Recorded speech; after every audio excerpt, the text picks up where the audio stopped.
On va démarrer par les perspectives après pacte. Donc, 3 actions prioritaires. Je vais appeler Frédéric, Nathalie et Catherine à me rejoindre.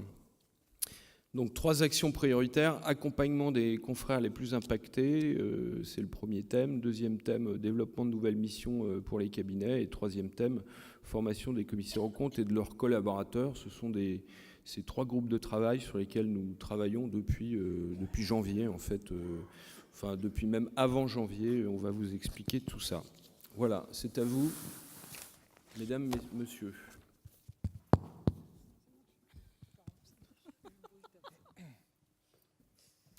Très bien, je pense que vous nous entendez.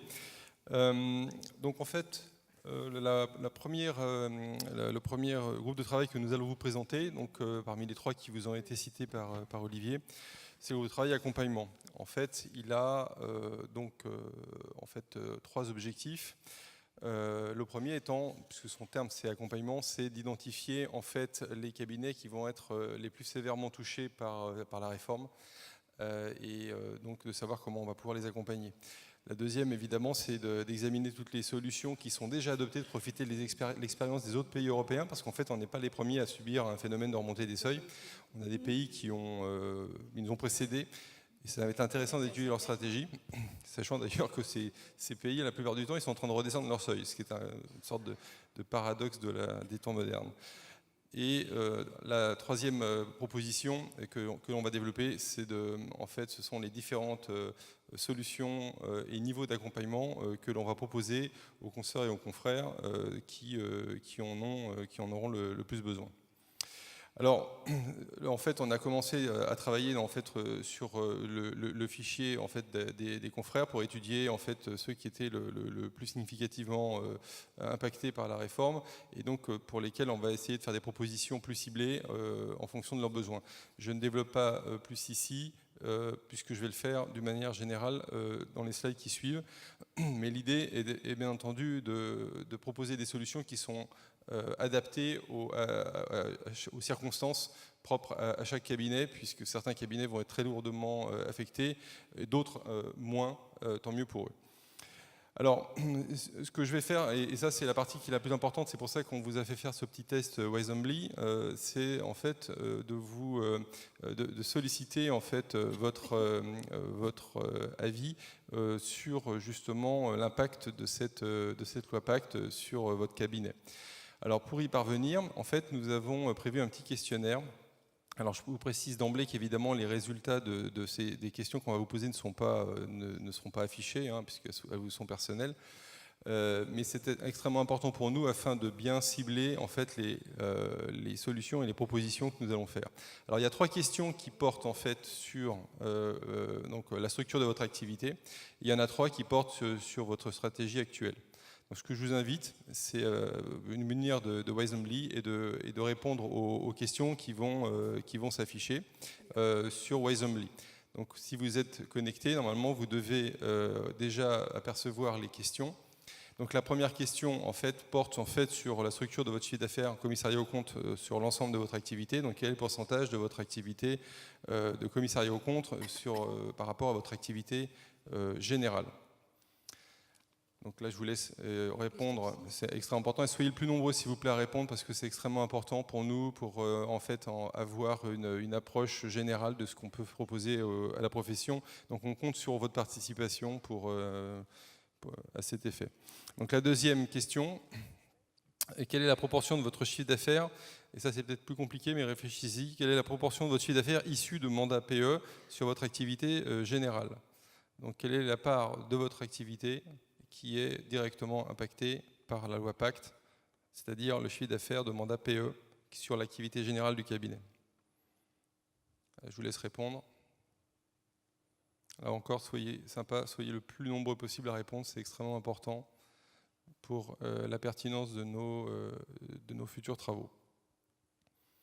Troisième question, quelle est la proportion de votre chiffre d'affaires en expertise comptable sur votre activité générale? Donc, normalement, ça devrait être l'inverse de la première, 1 moins X, dirait un expert comptable, un commissaire aux comptes aussi.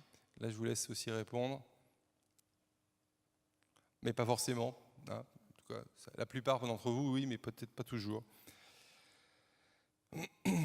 Et je vais passer aux 3 questions qui concernent la stratégie. Et là, c'est extrêmement important aussi de bien répondre à ces 3 questions.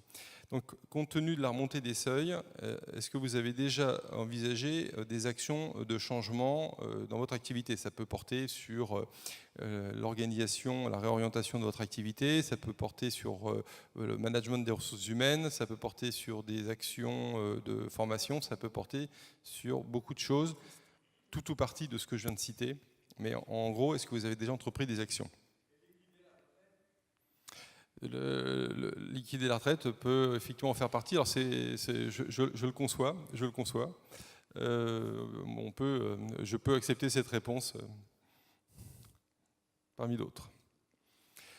La 5e, souhaitez-vous, ça c'est aussi important évidemment, vous vous doutez bien pour nous, souhaiteriez-vous que la compagnie régionale de Paris vous propose des solutions d'accompagnement qui seront donc mutualisées au sein de la compagnie régionale. Donc qu'est-ce que vous souhaitez? Autrement dit, que la compagnie régionale vous accompagne, vous offre son appui pour vous accompagner dans la gestion de ce changement.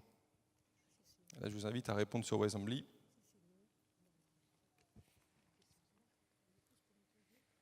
Et la 6e question, si vous avez répondu oui à la 5e, effectivement, de préciser quel type d'accompagnement serait, de votre point de vue, le plus utile à votre cabinet. Accompagnement, ça peut être un accompagnement commercial, financier, de coaching, voilà. Je vous laisse réfléchir spontanément ce qui vous vient en premier à l'esprit. Ce qui vous paraît le plus urgent et le plus important.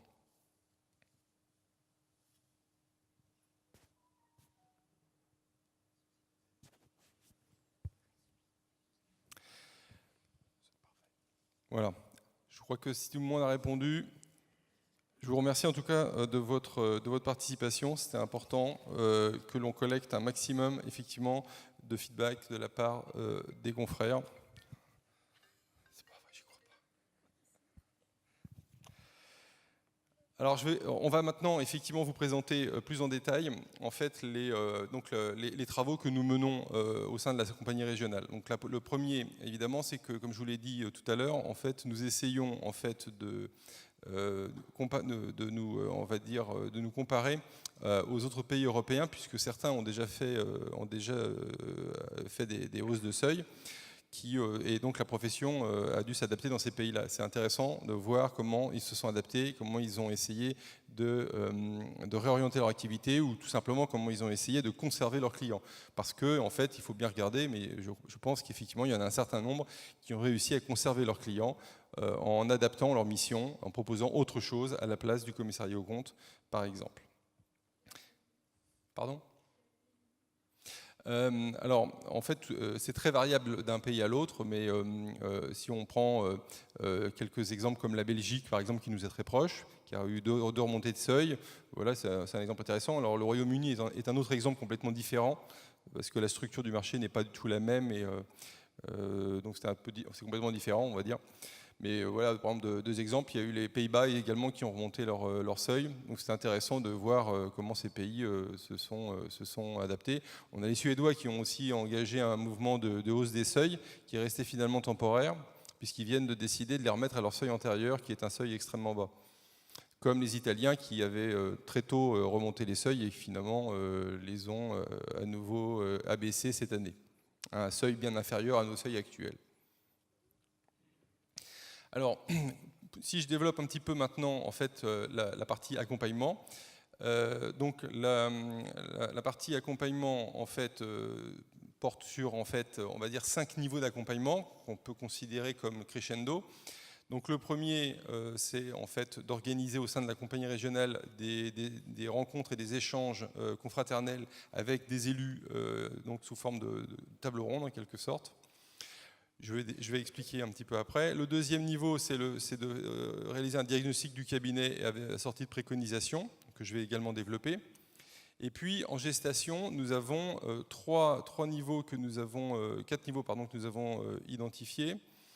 Donc l'accompagnement stratégique, l'accompagnement managérial, l'accompagnement commercial et ce que nous appelons le coaching très personnalisé de prévention burn-out. Il ne faut pas se leurrer, il va y en avoir, même si évidemment on en souhaite le moins possible.